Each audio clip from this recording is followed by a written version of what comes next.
Good morning, students. Yesterday, while we were reading the chapter, we stopped here that Roger Skunk has come home and his mother took him again there to the bazaar to, change his smell of roses. And somehow she convinced Roger Skunk, and Roger Skunk, being a very obedient child, he thought that this smell is best for him, the bad smell is best for him because this is the natural smell, and moreover his mother wants him to carry the same smell, and his mother does not like the smell of roses. So that is why he was happy again. His mother loved him a lot.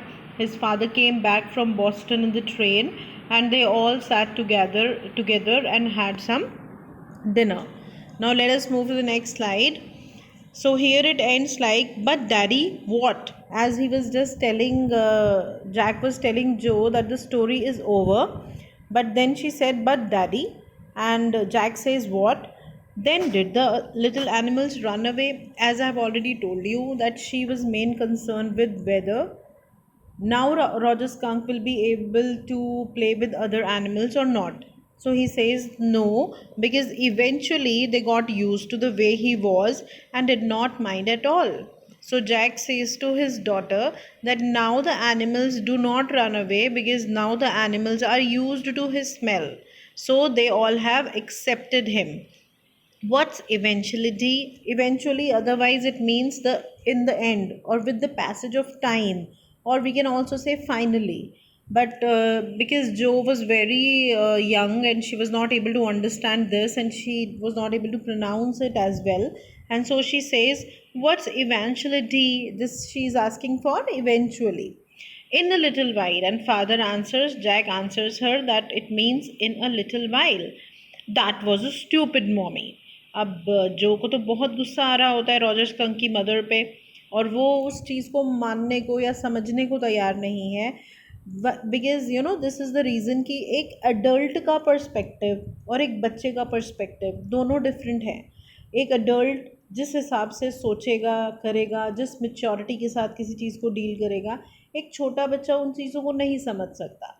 तो Jack लेकिन क्या करना चाहता है, वो अपनी मर्जी और अपनी मोरालिटी को अपने बच्चों पे थोपना चाहता है कि मॉरल वैल्यूज़ बच्चे में होने चाहिए. मीन्स इसकी क्या हिम्मत मेरी बेटी की कि वो मदर को गलत कहे, क्योंकि कहीं ना कहीं यहाँ पर जैक अपनी मदर को डिफेंड कर रहा है. वो इस चीज़ को पर्सनल ले रहा है कि जैसे जो बोल रही है वो शायद उसकी मदर को बोल रही है.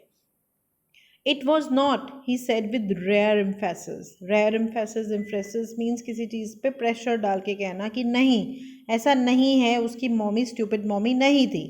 And believed from her expression that she realized he was defending his own mother to her or something as odd. और उसे ये लगा उस टाइम कि शायद वो समझ गई है, जो समझ गई है कि इस टाइम जैक अपनी मदर को डिफेंड कर रहा है. उसके एक्सप्रेशन से उसको एक्चुअली ऐसा ही लगा कि जो शायद ये मान रही है कि वो अपनी मदर को डिफेंड कर रहा है इस time. Now I want you to put your big heavy head in the pillow and have a good long nap. And he says to Joe that now I want that you should feel sleepy. अपना सर pillow पे रखो और लंबी सी nap लो, long nap. He adjusted the shade so not even a crack of day showed. अब उसने शेड को, कर्टन्स को थोड़ा इस तरीके से किया कि ज़रा सी भी, बिकॉज इट यहाँ पे क्रैक ऑफ डे क्या है, that it was day time, और डे टाइम का ज़रा सा भी कि ये दिन है ऐसी रोशनी अंदर ना आए.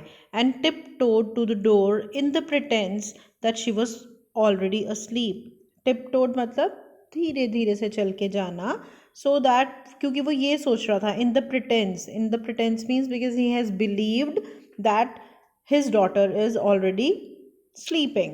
But when he turned, she was crouching on top of the covers and staring at him. लेकिन जब उसने वापस मुड़ के देखा, so see the way she is sitting, ऐसा होता है क्राउचिंग करना कि एकदम से वो फिर से बैठ गई and staring at him. As you know, this little girl is sitting in the second picture. Hey, get under the covers and fall fast asleep. और Jack is saying to Joe that now get under the covers और जल्दी जल्दी से सो जाओ. Bobby is asleep, and he says that your brother Bobby is already sleeping. She stood up and bounced gingerly on the springs. इतने में ही वो उठ गई and bounced gingerly on the springs. Bounced gingerly, bounce मतलब jump करना, gingerly मतलब cautiously, carefully on the springs.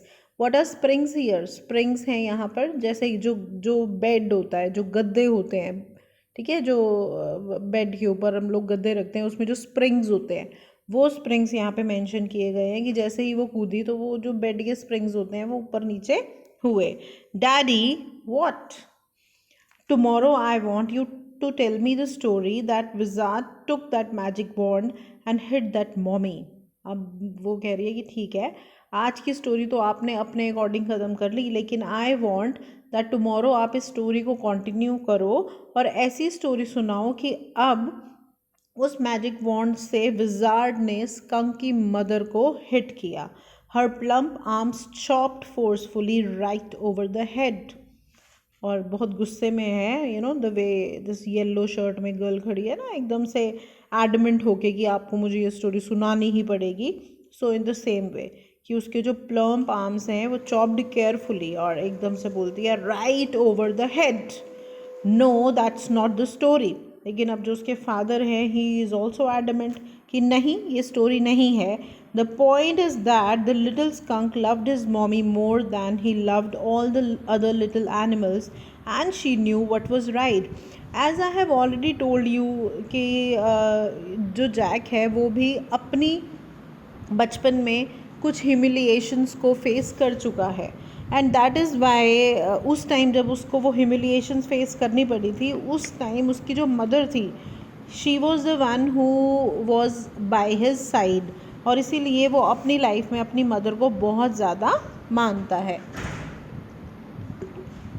And that is why he says that his daughter should not have any such thing in her mind that mothers are ever wrong, and that is why he wants her to understand that जो little skunk है वो अपनी mother को बहुत प्यार करता था और मदर बच्चों के लिए कभी भी गलत नहीं सोचती हैं, और that is why Roger skunk ने अपनी मदर की बात मानी.